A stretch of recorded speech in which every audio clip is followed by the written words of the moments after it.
Hello everyone, this is Amy and my team member Al. Hey, what's going on? This is Al.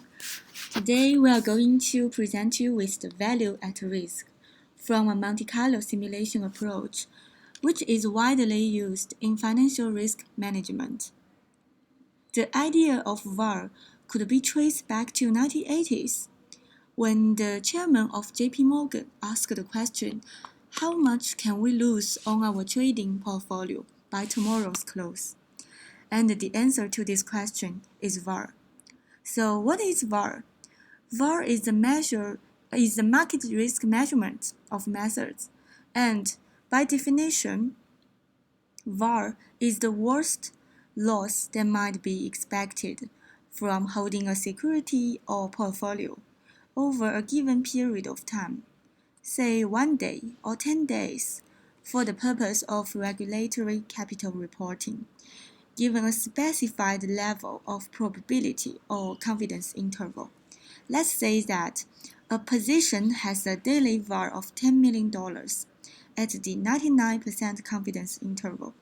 And what do we mean by that is the realized daily losses from the position will on average be higher than $10 million on only 1 day every 100 trading days. Now I'm gonna hand it to Al to talk more about the calculation methods, and this is the general formula for calculating VAR. Thank you, Amy. So, I'm gonna walk you guys through the general approaches when we use recalculated VAR. So, there are three mainstream VAR calculation methods. The first one, historical approach. The second one, parametric approach. And third one, simulation approach. As our focus here today is on the simulation with VAR, we're not gonna bother you guys with the first two in details. However, you should know, for the historical approach, at least 2 or 3 years of historical data are necessary to produce meaningful results. On the other hand, for the parametric approach, we have to assume that risk factors and portfolio values are log normally distributed or equivalently, that their log returns are normally distributed. When we talk about the simulation approach to calculate VAR, we really mean by that is the Monte Carlo simulation. So historically, Monte Carlo simulation have been used to calculate the mathematical constant pi, for example. It consists of repeatedly simulating the random process that governs the market prices and rates. Each simulation or scenario generates a possible value for the portfolio at the target horizon, for example, 10 days or even more. Now I'm going to walk you guys through our simulation in details. We use Monte Carlo simulation to simulate 100 steps 1-day price passes. As you can see, here are our model inputs. We start from the single stock, Microsoft, on January 1st, 2010, and at January 1st, 2011. We start to hold 20,000 shares, so the market-to-market value of our portfolio at that time is 548,000 US dollars. We then estimate the daily volatility and daily mean return here. We feed those model inputs into our stochastic formula here. On the left-hand side is the stock price tomorrow. On the right-hand side, it is the stock price today plus a stochastic components, where the M and the S are the average daily return and the daily volatility, respectively. And the E is a standard normal random variable that follows a standard normal distribution with mean 0 and variance 1. Here is a snapshot of our simulation tables here. We start by generating the normal random variable here and construct our prices movement with those number and formula before. We then calculate the simulation process return, which was the log return, and sort that return in an ascending order.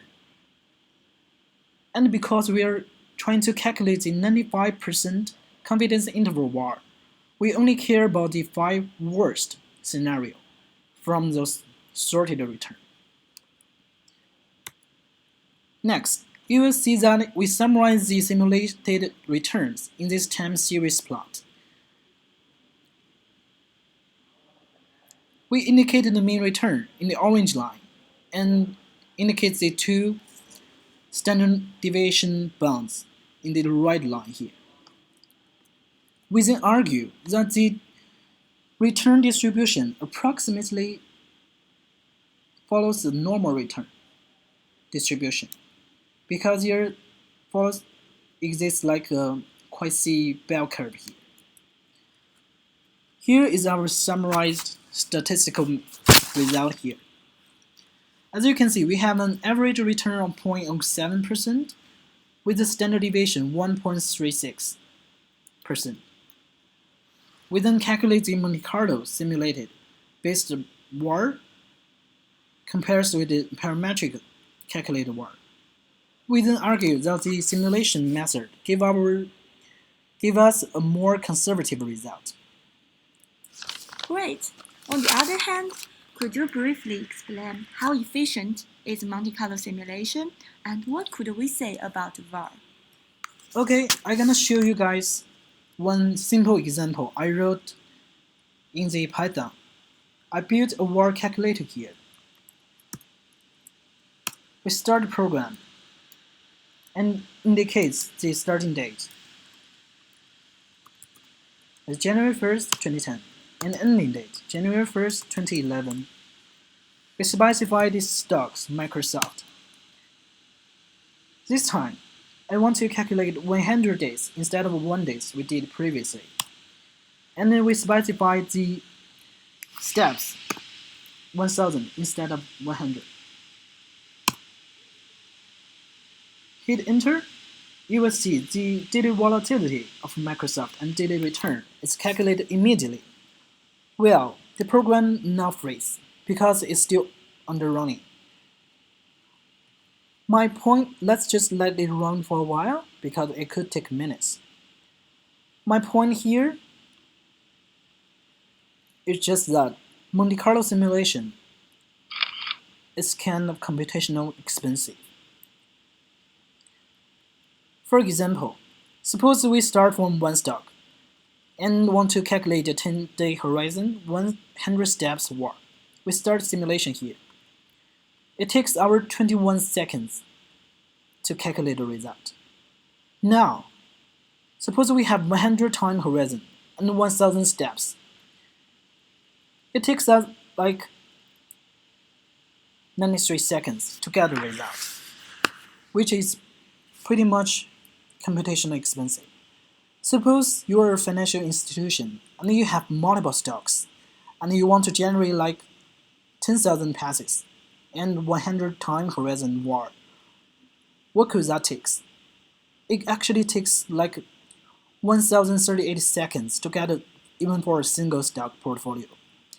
My point here is, as the number of stocks and the generated passes, along with the time horizon grows, the calculation time grows exponentially.